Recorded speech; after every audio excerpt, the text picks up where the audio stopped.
First of all, guys, I want to thank you for bringing rock and roll back into the world. I mean, oh shucks, or at least into the charts, because I think that's a great mission, actually. It is, huh? Yeah. Well, we'd reveal more of our mission, but we had to eat the tape that the mission was given to us on. It was either eat it, you know, this recording will self-destruct in 10 seconds. Yeah.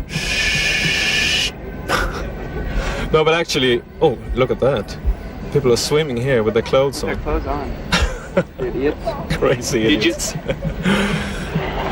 But what you have done is no less, I think, than throwing a bomb into the whole music business. Don't you think? So? Yeah. I wish we would have thrown a bomb in the music business and they all would have been at least dismembered. But I don't know, it was more like a firecracker, ladyfinger. Yeah. Pop, you know, that's about it. I mean, a small snap of the finger. That's right, exactly. Is that, you mean from your point of view? Yes. Yeah. Yeah, if you just look at it, I mean, we just kind of came into this thing with really high ideals, but now it seems like a lot of the garbage is proliferating, and so we've got more of a jaded perspective on things.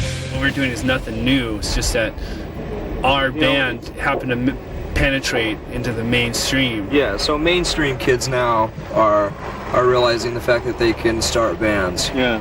I think that's very good. It's very nice and flattering that we helped aid something like that.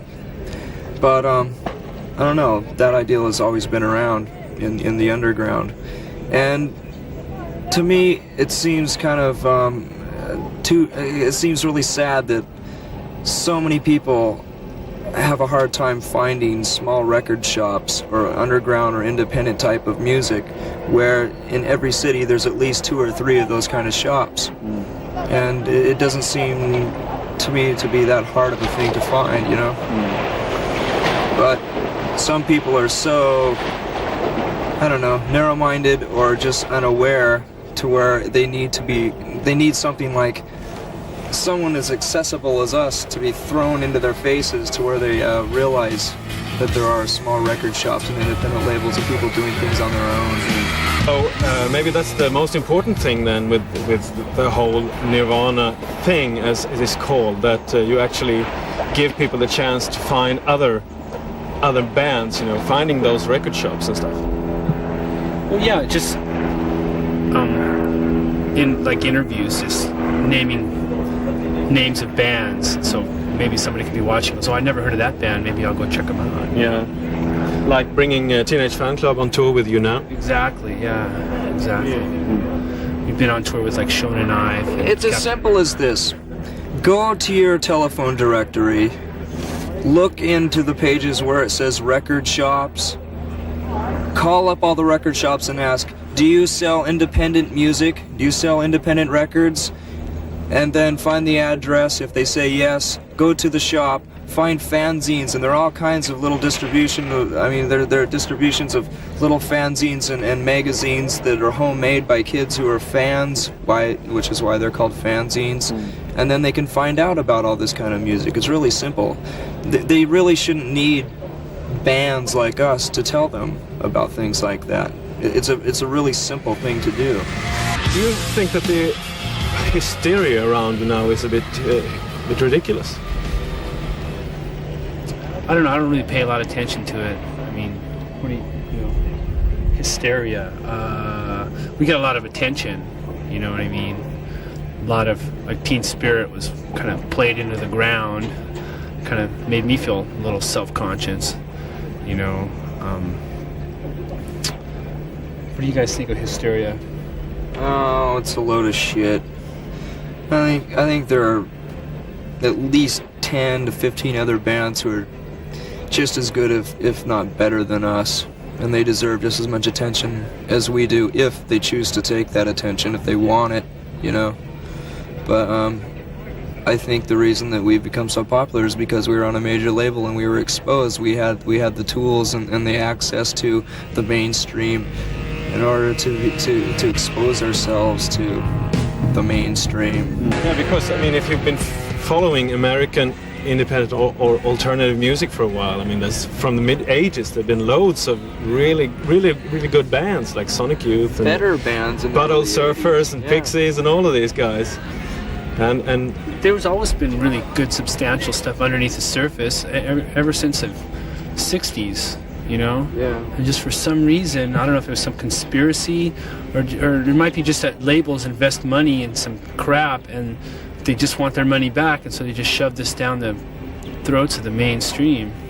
Or they've like read some demographic survey says that, you know, people want more disco or whatever, and they say give more disco, and then people are given disco or whatever, and then they say in the survey that they want disco. It's just like a vicious circle. It's the same thing with the hippies. It's like the hippies started out in San Francisco with a small group of people, and by 1967 the people who started the hippie movement denounced the hippie movement by the time before it became commercialized, because I feel the same way with underground music. Once it gets commercialized, it really doesn't matter, because by the time that all the hippies, It's not underground anymore, that's for sure. yeah, but by the time the hippie movement was so huge and the mainstream was aware of it, the fringe people, you know, the people in the suburbs who weren't aware of the hippie movement at the beginning finally turned into hippies, but they were fake hippies, you know what I mean? They weren't really hippies, they were just growing their hair long and smoking pot every once in a while and talking about peace and love, but they really didn't understand it. And that's what's happening with the supposedly alternative underground music scene right now. And it happened in the early 80s with New Wave, you know? It's just a cycle. And that's inevitable, isn't it? oh, sure, yeah. But I don't know, I may sound really negative about it, but I sincerely think that the generation underneath our generation, the kids who are around like 15 or even 9 to 12 to 20 years old, are a bit more aware and a bit more intelligent. I think education is a little bit better right now, and the reason that kids are more educated is because they choose to be more educated. I don't know why that is. I can't explain it, but I just feel like kids right now in their teenage years are a lot more aware of things, and they're a bit more passionate about things. They're not as cynical as we were when we were teenagers. Everybody's trying to sign, you know, the next Nirvana. It's become sort of a ghost in the record industry. Who will find the next Nirvana? Well, the same thing happened in the punk movement when it happened in the late 70s. It's like major record labels were signing punk bands by just shortly after like most punk bands' first gigs. You know, a punk band would start, play their first gig, you know, and they'd be signed to a major label right away, you know, just because it's a trend right now. And that just proves that there are a lot of old school dinosaurs in the record industry still who need to be weeded out. And one positive thing about that is that there are a lot of people our age, in our mid-20s to the 30s, who have pretty much the same ideals as we do, who are starting to infiltrate the major label record companies. You know, they're starting to get jobs there. They're getting jobs at MTV. They're getting jobs in all those companies and at labels. So eventually, the old people will die. You know? Maybe this is the white suburban kids who want to have their thing, that they can relate to, just as much as the black kids could to hip-hop and the black music. Yeah, I know, it just seems like, especially like popular culture, things are just like so hazy anymore between the generations. Like rock and roll you even have your own allotted rock band for your generation. Like if you're between 40 and 50 years old, you have like Mark Knopfler and Genesis and Elton John, and you know, and the young kids have like us and Sonic Youth or whatever. So it's even, but there are a lot of kids. There are a lot of kids like in high school who are listening to the same music as their parents. You know, it's really gross. It's not as bad as it was just a few years ago. I remember, you know, the same kids in high school listening to Bruce Springsteen, and so were their parents. You know, there's like no generation gap at all. And I think that there's just starting to become a generation gap again. a lot of that depends on your circumstances too, and how much information you get where you live, right? In the city, you're more inclined to be into the more hip stuff. You're out the rural places, forget it, you know. But I hope you agree with me when I think that the future is kind of, looks bright for good music, for good rock. Yeah. Well, never know. I think the future looks good for good bands with integrity to be exposed, to at least have the opportunity to be exposed. But I've always felt that, like, every 10 years there's always a handful of really, really good bands. There always has been. If I would have grown up in the 60s, the late 60s, I would have only liked a handful of bands. I think most of it's bullshit, like Strawberry Alarm Clock and Vanilla Fudge and all that stuff is just crap, But most of that stuff is looked upon now as being really cool, But I only would have liked Blue Cheer and the Stooges, and Black Sabbath. I can only think of like maybe 5 bands I would have liked if I would have grown up in those days, And that's the same way it is now. I can think of about 10 bands I really, really like. Plus, there's so much opportunity for exploitation. I mean, you can look at, you were saying how thank you for bringing rock music back, and a few years back it was like, rap music, and there was a point where rap was underground, and it took about 10, 12 years for it to become mainstream, and now there's like, Vanilla Ice and New Kids on the Block. I mean, just total exploitation, and it can happen independent, Yeah, and those people are the ones who always reap the benefits too, Right. Like, what's that guy's name? Why's Fab Five Freddy? What's he doing in Vanilla Ice is a total millionaire? Yeah, right. The guy that was, I can't remember the name. The guy that, I was totally missing my mind. I can't remember who it was. Maurice Starr.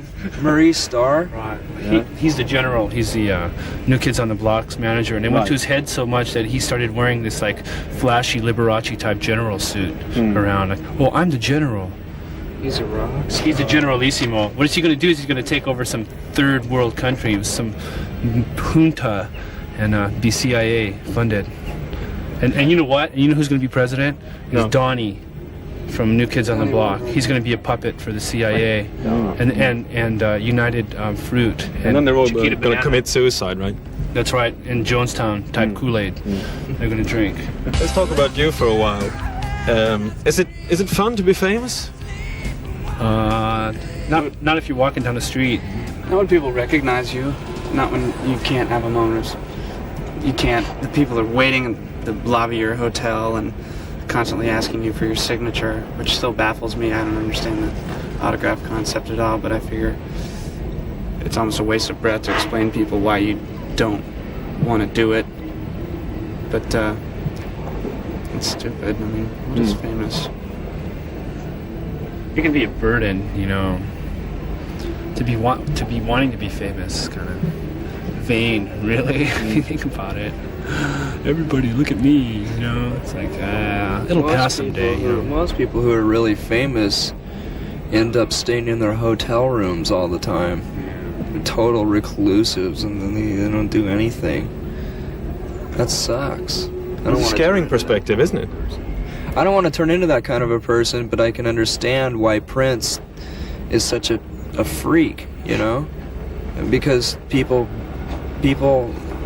paw him all the time, and I try to walk around in every town and go to record stores and stuff, and I really don't get hassled that much, but it's enough to make me really think about, well, should I go into this record store, and I shouldn't have to even think about stuff like that, but I guess that's fame, And until people's attitudes change about fame and guitar solos and all that kind of stuff, I'll just have to put up with it.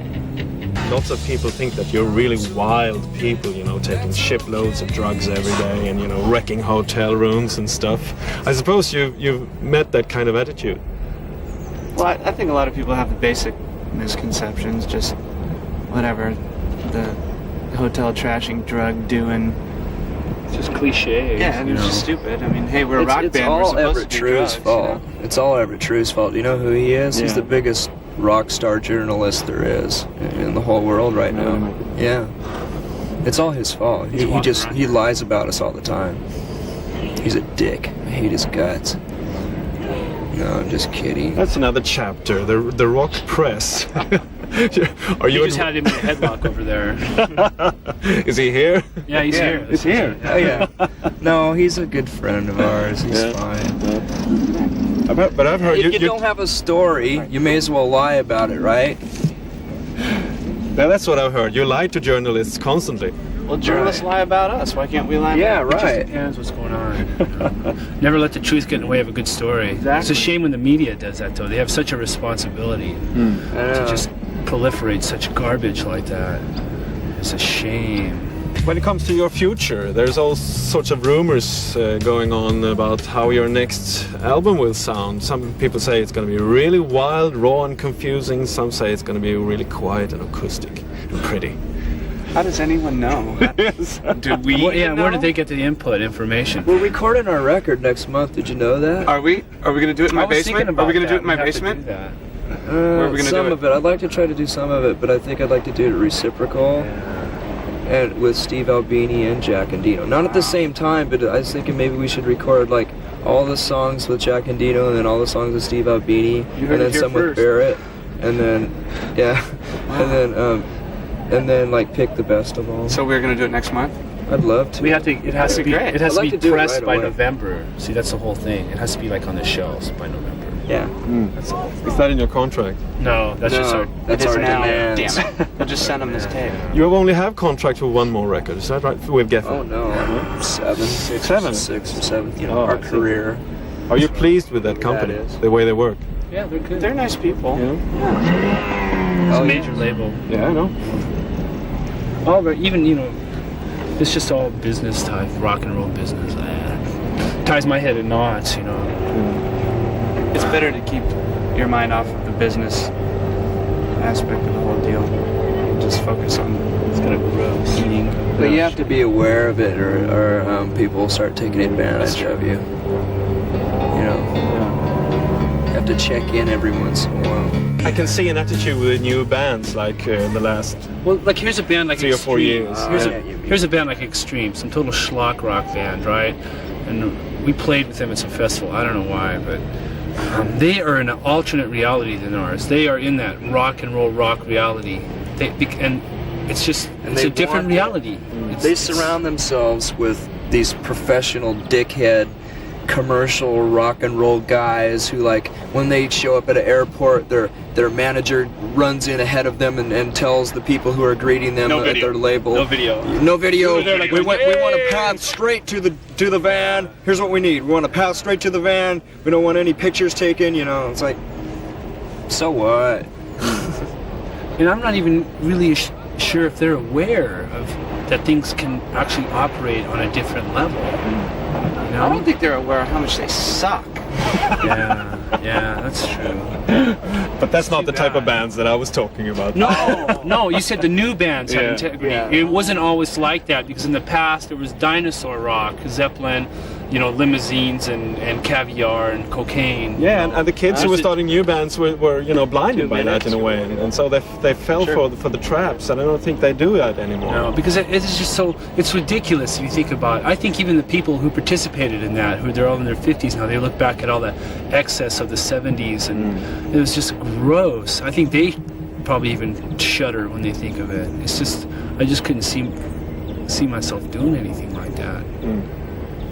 It's not realistic, I realized I forgot a question. This is very embarrassing. But you were talking about how and when you were going to record the new album, but not how it would sound.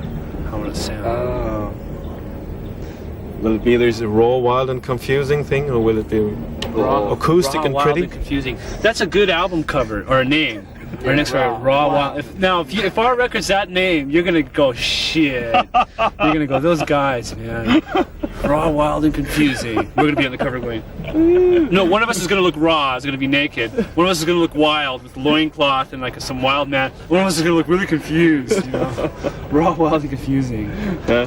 Right. Oh, both. Mixture of both. Yeah. It won't be as clean as the last album, that's for sure. Maybe a few songs will, but really don't want to go into a 24-track studio and have a professional producer and a professional mixologist at the wheels. I think we'd like to do it ourselves this time. And you're not going to work with Butch Vig? I don't know. It's the next record's going to be kind of a litmus test towards an audience and see what they're capable of. If they want to hear all the pretty songs, or if they want to hear something a little more challenging. Never mind, it was kind of canny-ish, glossy. You know. Can I have one too, Alex? Now that you put it in. You want to start smoking? Oh, no thanks. You don't smoke? Vices. Ooh, look at that guy. He just ran into that rock. I know that you've been, I mean, the amount of touring and gigs that you've done now, I suppose have you know, been more than anything that you could ever have anticipated like 2 years ago. Actually, we've scaled our touring back. It's not the amount of touring, it's just the scale of the shows that we're playing. I mean, we're playing everything on such a grand scale. It's something that we've never done before, especially like 5 festivals in a row. I mean, we've done the Reading Festival before, but it just gets pretty insane after a while. Do you guys like it? I don't think I really like it that much. I don't mind it. I don't mind it. I kind of enjoy playing outside, but it's just, it's about as I definitely don't want to do this ever again. And if we do, I'd only like to do maybe a couple of outdoor festivals, you know? I don't want to do like a whole bunch in a row. It's just so impersonal and... Well, if it's not outdoors, it's indoor, giant. Yeah, I don't know. I just kind of like that better. But I have a feeling with the next record, we're going to lose a lot of our audience.